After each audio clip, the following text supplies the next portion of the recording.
Welcome to Idiot History Volume 2. Today we're talking about King Richard the First, also known as King Richard the Lionheart. He's one of the most famous kings in the entire history of England, despite the fact that during his 10-year reign, he was probably only in country in England for like 6 months out of 10 years, like 6 months total out of the 10 years. The dude, he just loved fucking crusading and sieging and battling. He's a fucking wild guy. So we're not talking about all his child. I can't do a full fucking history, okay? So we're going to talk about his time during those 10 years as king for the most part, okay? So he was the third son of King Henry and Eleanor of Aquitaine, some fucking French, some French town that fucking King Henry was like, well, that French woman's hot as hell, so I'm taking her to be my queen or whatever. So he shouldn't have been king to begin with, but his oldest brother died as a toddler from something stupid, and then his next oldest brother, the second old, I guess, was fucking. He died from dysentery during a war, which is it's a shitty way to die. That was a terrible joke. I wrote that down. And I was like, don't say that. But now here we are. He also had another brother die during a tournament where he fell off his horse and then got trampled. But that's like that was his younger brother, so fuck that guy. But anyway, in 1189, that's when King Richard the First took over as king. And one of the first things that kind of got put out there by King Richard, it was rumored that he said this. He said, what did he say? He said, kill the Jews almost immediately because I guess they weren't supposed to show up to his wedding. And then some of the Jewish elders showed up, or his fucking, not his wedding, is when they crown him. They weren't supposed to show up, and then they showed up to like give him gifts and stuff. And then he was like, "Well, kill the Jews. That's the first. We're Catholics over here, baby. Fucking kill the Jews." He Hitlered out a little bit, and then right before he was getting ready to go on crusade, uh, he was like, "Okay, shit's gotten a little out of hand. We can't keep killing the Jews. That needs to stop. So everyone." Stop, just fucking chill. No more killing someone because they're Jewish. So Hitler didn't listen to King Richard the First back in 1189, okay? Because the King of England said no more killing Jews. And Hitler was like, well, that's my favorite thing to do. So that backfired on Hitler's part because he didn't last as long. Anyway, he said, stop killing Jews, fucking chill. I'm going to go spread Catholicism. But to do that, I'm also going to have to raise your taxes. So the Jews are going to live, but everyone's going to have to pay me a lot of money so that I can go make the rest of the world Catholic and go spread the Catholic word. Because he was the child of a king, so he had all the upbringing of like he learned all about strategy and religion and law and like how to fucking fight and shit like that. So he did all that, and he had to he sold land and he sold off like the rights to like he sold titles so people could be like, I'm the Archduke of fucking go fuck yourself or whatever or like he was selling off shit like that to people who would buy it just to raise money to go on the crusade. He also famously, I guess, kind of said he would sell London if he could find a buyer, which tells you right there he doesn't give a shit about England at all. He just likes to fight. That's all it was. He just likes to fight, really could not give a shit less about England.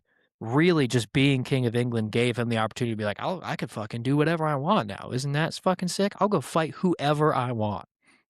Which, hey, if that's what you're into, that's a sweet gig. You know what I mean? Like, that's a good way to get the fighting that you want to do, is by just being like, well, I'll just be king and then that'll work out, you know? So in 1189, the king of Sicily died. King William of Sicily died, and his cousin, uh, Tancred, Tancred, I guess. I don't know. He unjustifiably took power. He was not supposed to be the next in line, but he took power anyway, and he imprisoned King William's wife, Queen Joan, who just so happens to have been King Richard's little sister. I think little sister, could have been an older sister. It doesn't matter. It was a sister either way. Put her in prison and didn't give her the inheritance that she was entitled to after her husband's death. So in 1190, King Richard pulls up to Sicily and gets his sister released, demands the release of his sister and the inheritance, gets his sister released. The money's not given to him. And the people of Messina are all pissed off that these fucking foreigners are here. So foreigners have all been a problem since day one. They fuck everyone who, it doesn't matter where they come from. People don't like foreigners apparently. So the people of Messina revolted because they were pissed off that the Englishmen were there to fucking occupy, essentially, is what happened. And so the Lionheart was just like, well, I'm just gonna conquer Messina then and make this kind of my fucking HQ. His little base of operations was in Messina. That took him about 4 days from the start of the revolt to, and he conquered it.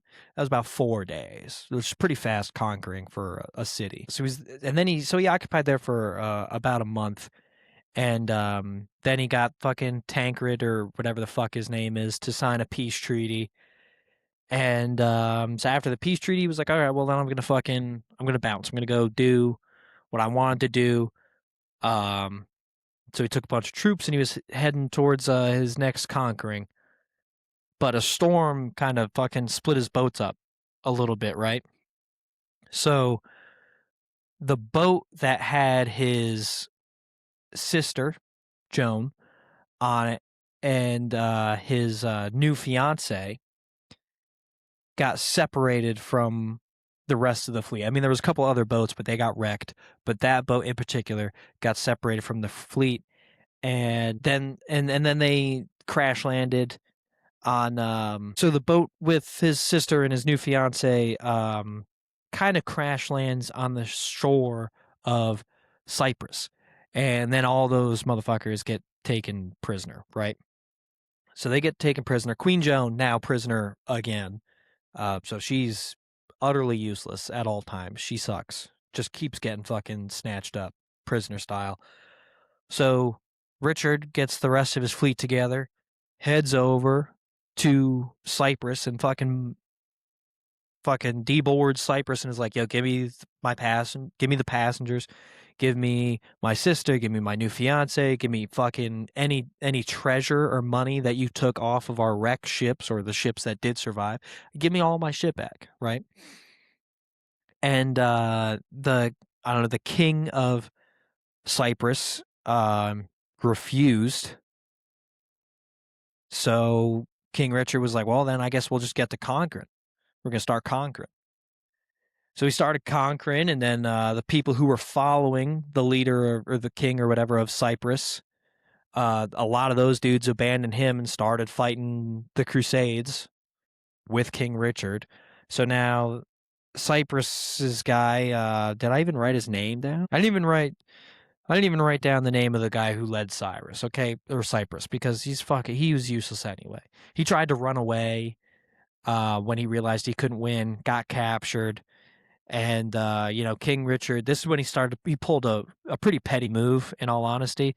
He was like, look, I told you that I wouldn't confine you with iron, like put iron on him like handcuffs. And so he put him in silver handcuffs and silver chains, which is like, that's petty as shit. Is it not?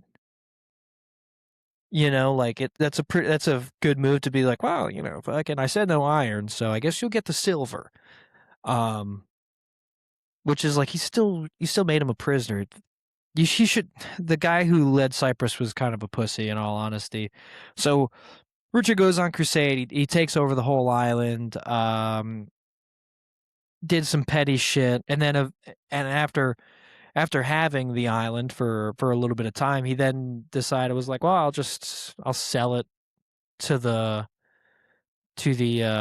leader of the Knights Templar, or a high-ranking member, whoever the fuck it was. He said, I'll sell it to the master of the Knights Templar. So he sold off.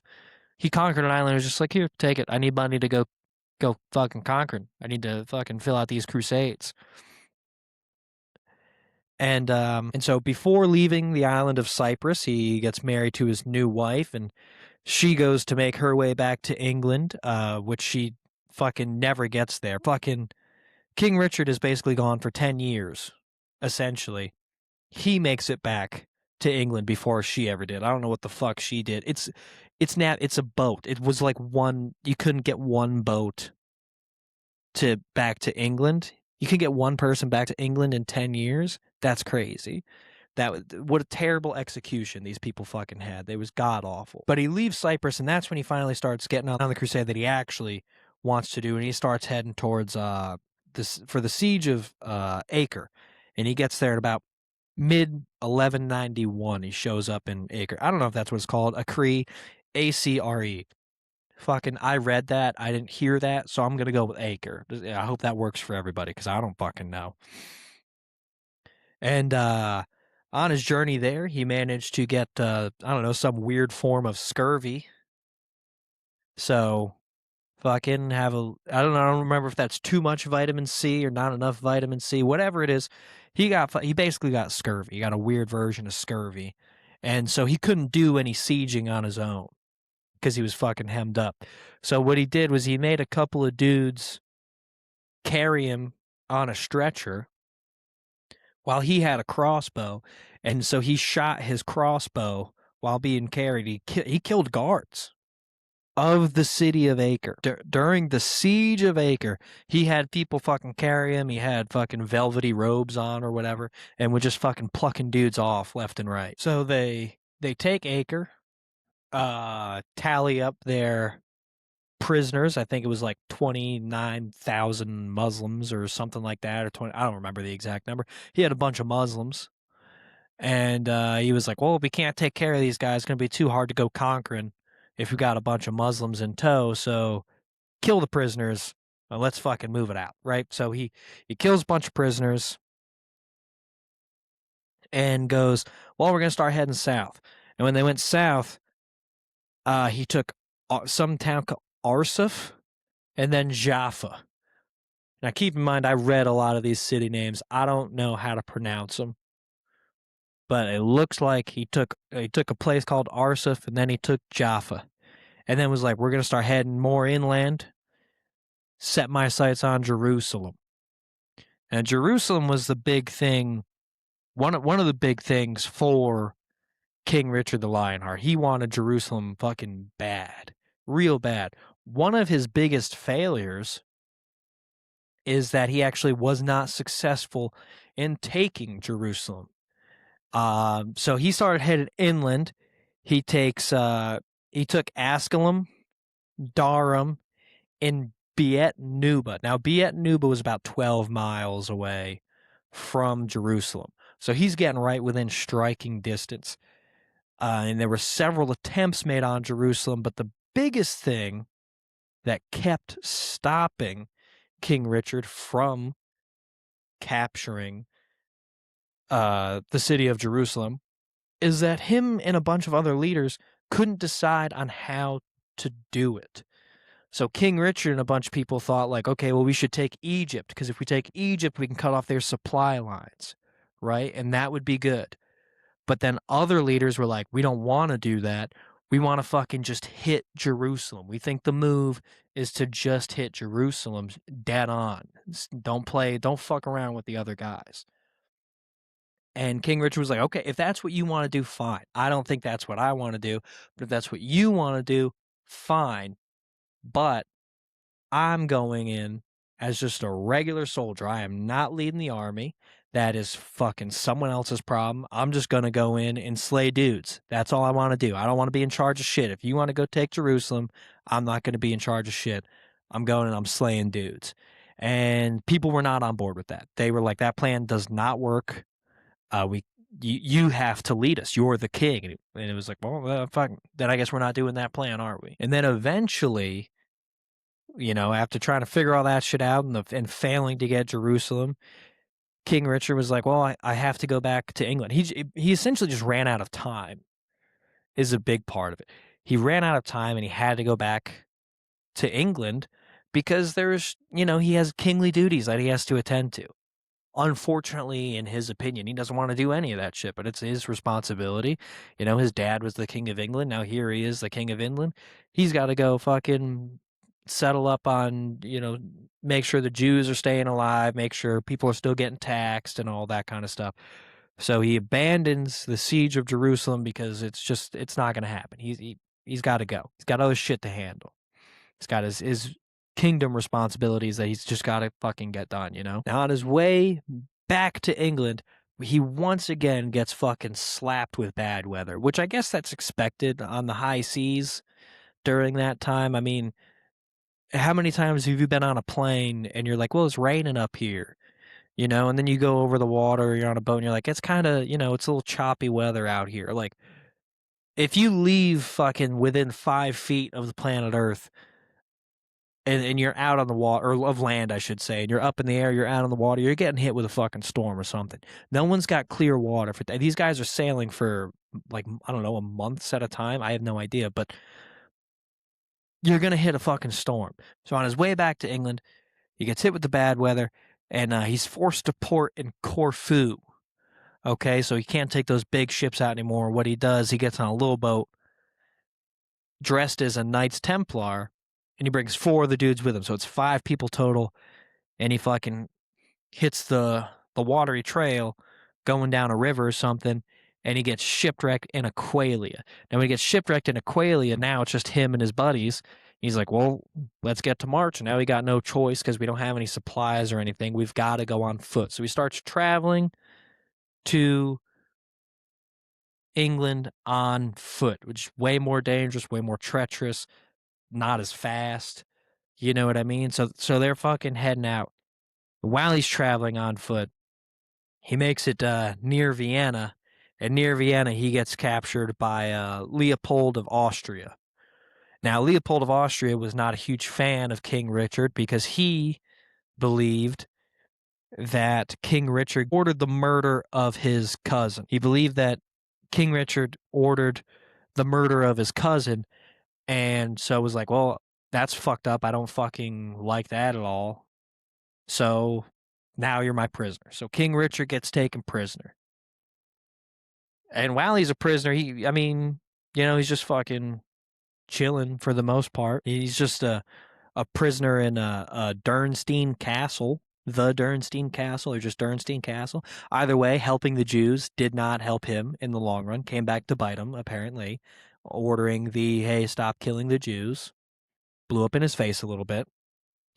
So he's at the Dernstein Castle. He writes a play. He writes a couple poems, a song or two in French about him being a prisoner and how that sucks, I guess. I don't know. It's not like there's not much documented about his time there because he quickly got bumped over to Speyer, and he got held captive by the Roman Emperor Henry the 6th, the 11th, whatever V and then a 1 is.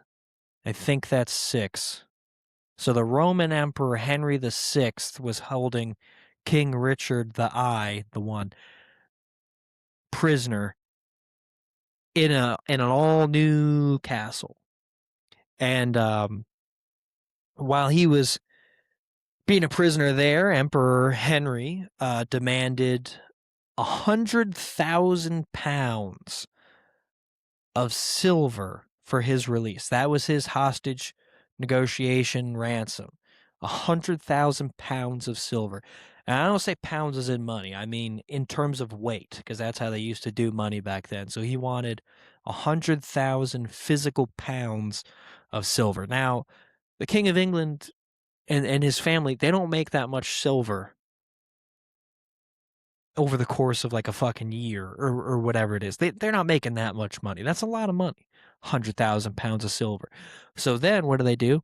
Fucking family starts taxing everybody again, starts, hey, we gotta fucking get our guy back. He's been taken prisoner. We need to free him. And the only way we're gonna be able to free him is if you, the people, pay for it. And so that's what his mom, Eleanor, started working on. The little French little minx started working on collecting money and raising money to get her son, King Richard, released. Now, the funny part about that is so whatever it is, 100,000 pounds of silver, that was roughly like 150,000 marks, which is how they referred to money. Was it one mark was like a buck. So it's about 150,000 marks. And King Richard's brother, John, and King Philip of France teamed up and they were like, hey, we'll give you 80,000 marks if you just keep him prisoner for a little bit. How about that? How about you just fucking hang on to him? We'll pay you to keep him. It was kind of like that Shane Gillis sketch where he gives him like $4,000 to like babysit his son for the weekend so he doesn't have to deal with him. He's like, how about you just fucking hang on to him for cheap? And they were like, King Henry was reasonable. He was like, that's absurd. Well, not King Henry, the Roman Emperor Henry was like, that's kind of absurd. I'm not on board with that weird thing that you guys have going on. I don't want to partake in that. So I'm going to keep him prisoner for now, but I don't want your money to keep him prisoner for longer. He's actually kind of a burden, bit of an asshole, really annoying, would rather he really just not be around. I don't want to deal with him. So any money I do take is going to be to get rid of him. I'm not going to finance his capture. That's strange. Okay, so he goes, I don't want him, and then Eleanor is able to raise the money. Word up to the people. Good job, people. Raised the money, got him released, and that was that. He was no longer a prisoner, but he was a prisoner. King Richard was a prisoner for about a year and a half. I'm pretty sure. Long time for a king to be a prisoner. The King of England, the leader of the crusades, united the peoples. So I mean, kind of. I don't think there's anyone more powerful than the King of England at the time. A year and a half, this dude was a prisoner. No one sieged, no one. I mean, there were conquerings going on, but not with him. He was missing out on all the fun. All his favorite parts were happening without him. That's got to suck a little bit. So in 1194, Richard's released. He makes up with his brother John. They unite forces. He names John his heir, and they unite forces and they go to war with King Philip of France. Now, King Philip of France didn't like the King of England, obviously, because he's French, and French people don't like shit. French people are. Imagine a French guy back then. Must have just been infuriating to have been around, but King Philip of France goes to war with King Richard of England for years. So they're fucking battling from like 94 all the way through like 98, 99. And I don't even know if if it even ended then. Cuz that's when Richard dies, is in 99. So we don't really know. I didn't do the research for this to see how far of a battle that went. And if the war continued on or if it ended before, it wasn't part of the article, okay? There's a lot of shit to read. I didn't read it all. I'm not a god. But he goes to war with King Phil of France, and he's battling him. There's sieges, sword fights. They're financing the rebuilding of castles. There's conquered lands. He spent a shit ton of money on a lot of shit that's, I mean, frankly, a lot of people did not care about. And there's a million more deaths. Who can even count the number of deaths? I don't know how many people lived back then, but all of them died. All of them died during the battles that went on between Richard and Phil, Dick and Phil. And in 1198, he coined the phrase that is still used today by the English monarch, which is kind of cool. Credit to him. 10 years a king coined a motto. And that motto that he used is it's just God and my right was his motto. And that's because he believed that as the King of England, there was no one higher than him except for God. So no one had the rights to stand up to him, to dismiss what he said, any of that shit. It's him and then the good Lord up above. That's who King Richard thought was the fucking man. And I mean, what's it tell you if the 2026, the monarchy is still like it's us and the good Lord upstairs, us and our pal God.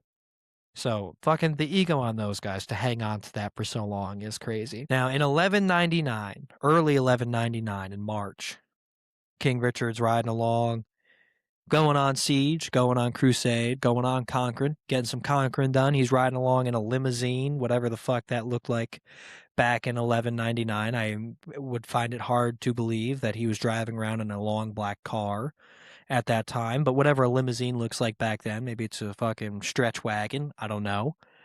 And he gets shot in the shoulder by a crossbow bolt. And apparently, modern medicine at the time failed him because that turned into gangrene. It got infected, turned to gangrene, and it's like, well, now our beloved King Richard is gonna die. Sucks to suck. So before he dies, Richard goes, I gotta meet the guy who shot me. I want to know who killed the fucking Lionheart. I'm the man. I'm the baddest motherfucker ever been. Who the fuck killed me? So they bring him in. He's expecting some hardened warrior. It was a little boy.